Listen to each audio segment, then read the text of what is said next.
Uncle, aunty, please आप लोग किसी बात की कोई टेंशन मत लीजिएगा, मैं सब ठीक कर दूंगा। ये मेरा वादा है आपसे। राज, ऐसा कोई वादा मत करो जिसे तुम पूरा ना कर पाओ। और मुझे नहीं लगता कि अब कुछ भी ठीक हो पाएगा।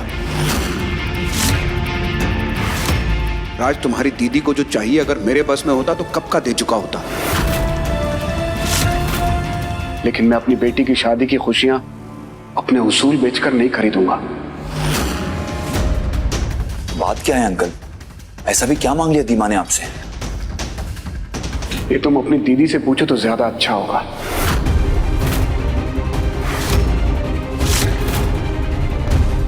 चल बेटा। नमस्ते।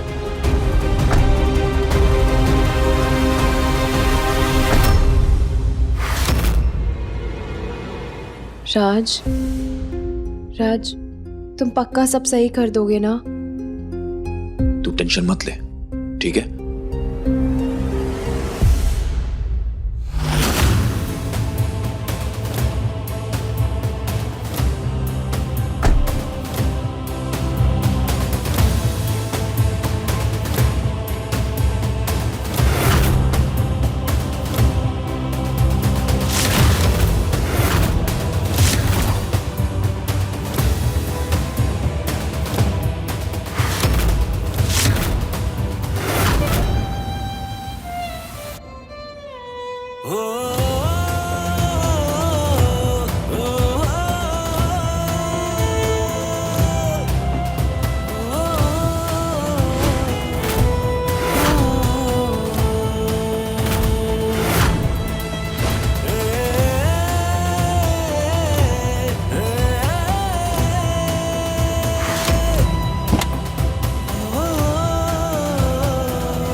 थैंक यू अगेन रिवा, आपने सच में बहुत हेल्प की।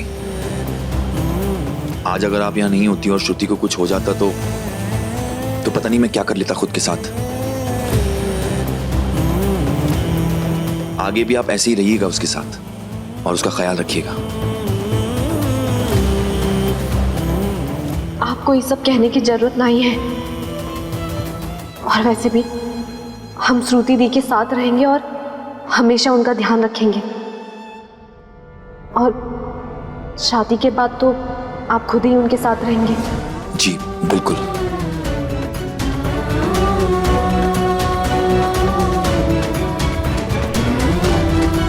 Thank you.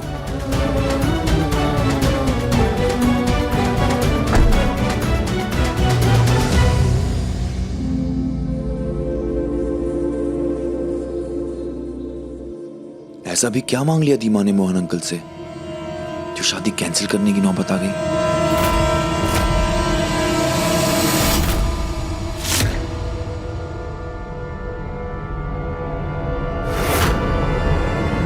ये क्या तरीका था राज? तू ऐसे बाहर वालों के सामने मेरी बात काट कर मेरी बेइज्जती कैसे कर सकता है? हम बाद में बात कर सकते थे ना। असली संगीत तो अब शुरू होगा। वही तो करने आया हूं दीमा।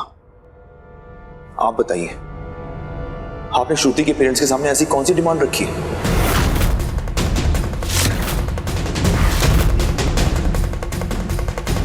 डिमांड रखी थी?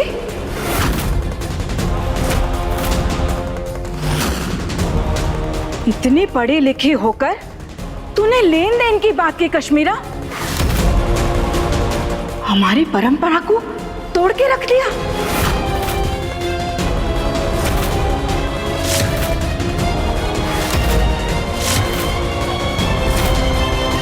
परंपरा तो ठीक है दादी, लेकिन श्रुति के घर वालों के पास ऐसा क्या है जो हमारे घर में नहीं है?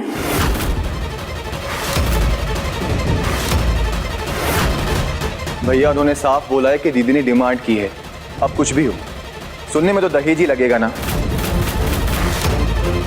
दीदी, कम से कम हम सबको तो बता दिया होता, एटलीस्ट डिस्कस कर लेते कि क्या डिमांड की है।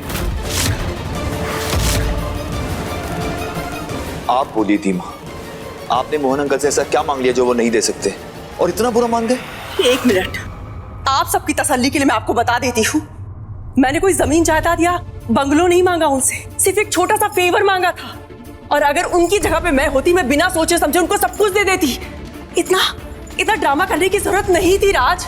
आपकी वजह से वो कॉन्ट्रैक्ट हमें मिलने वाला है। मेरी वजह से कुछ भी नहीं हुआ है। मैंने आपके कॉन्ट्रैक्ट के लिए सिफारिश नहीं की है। आपका टेंडर शॉर्टलिस्ट हुआ है क्योंकि वो इस लायक था, और अगर आगे भी ये कॉन्ट्रैक्ट आपको मिलेगा तो ऐसा इसलिए होगा क्योंकि आप डिजर्व करती हैं, मेरी वजह से नहीं।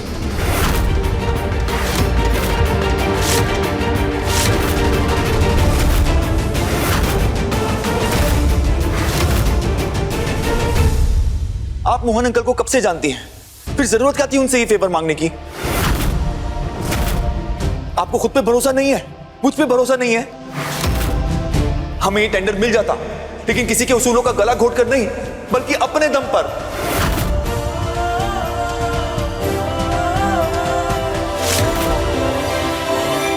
मुझे विश्वास नहीं हो रहा है राज, तुझे अपनी दीदी माँ की काबिलियत पर विश्वास नहीं, अपनी दीमा की काबिलियत पर सवाल उठा रहा है तू। मैं इन लोगों से क्या उम्मीद करूंगी जब तू ही मुझे नहीं समझ पा रहा है।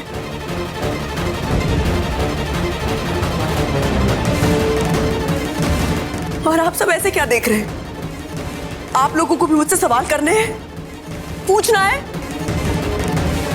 आप लोगों को भी यही लगता है कि सब कुछ मैंने अपने मतलब के लिए किया है? मुझे इस फैमिली की चिंता नहीं है दादी।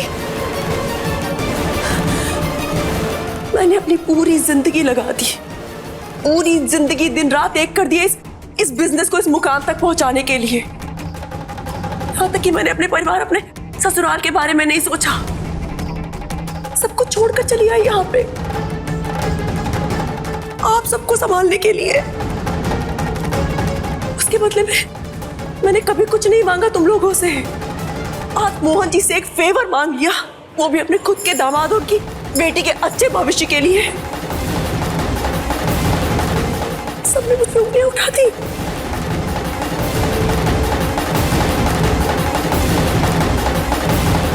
एक बार नहीं सोचा किसी ने?